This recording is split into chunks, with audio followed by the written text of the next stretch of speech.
Hi there, I'm Claudia Christian, and welcome to the launch party for Babylon Confidential. I am now going to read you a small excerpt from the book. This is on page 62, by the way. One day I got a call from my agent. New Line Cinema had just produced the original A Nightmare on Elm Street, and they were now planning to make a movie called The Hidden.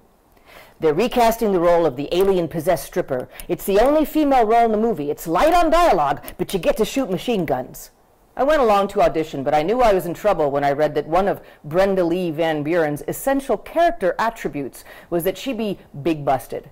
At 120 pounds and 5'9", I didn't have very much going on in the chest department. But, never one to give in, I prepared for the audition by stuffing my bra with socks and tissues. I got an immediate callback. Although this time they wanted me to come in wearing a bikini. I began to panic, worrying that my chest's secret identity would be revealed. I rose to the challenge and concocted an ingenious device made of shoulder pads and electrical tape. I knew that wouldn't be quite enough, so I set about devising measures to draw attention away from my faux boobs. The next day I strutted into the production offices wearing a khaki dress with snaps down the front. When they asked to see my body, I ripped the dress open in one dramatic movement, did a quick spin, thanked them, and left. An hour later, I had the job. I love acting. Aside from being Vladimir Putin's girlfriend, where else can you start your workday at a police academy shooting Steyrs and AK-47s and end it learning how to pole dance from Janet Jackson's choreographer?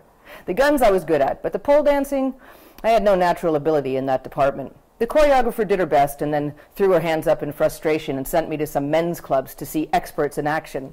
I took my best friend to the Aladdin, a strip joint on Sunset Boulevard, and came to appreciate just how athletic some of those girls are. I met the dancers after their shift. One of them was a former Olympic skier. Some were clearly drugged up and working to support their habits, but most of them were hardened pros, earning serious money, and seemed to be as sharp-minded as any executive I'd encountered in the entertainment industry. Now, it's bad enough when you have to put on a convincing strip show in front of cameras for the first time, but when I learned that I'd have to do it in a G-string made out of dollar bills, my anxiety scaled previously unconquered heights. It's every actress's worst nightmare to see her butt 50 feet tall in a movie theater. I decided that I needed to lose more weight for the role, and I visited a place called the Lindora Clinic, where they put me on a 500-calorie-a-day diet and shot me full of a combination of vitamins and a substance that I would later discover to be pregnant horse urine. My first day on set, I was scheduled to perform the strip scene. The director, Jack Shoulder, was not a happy man when he discovered that I duped them in regards to my physical attributes. Luckily, I'd already come clean to the wardrobe mistress, who'd set about designing a set of prosthetic breasts that I could wear under a cut-off t-shirt. It was a double win for me, because it meant that I also got to dodge the topless scene that Jack had planned on filming.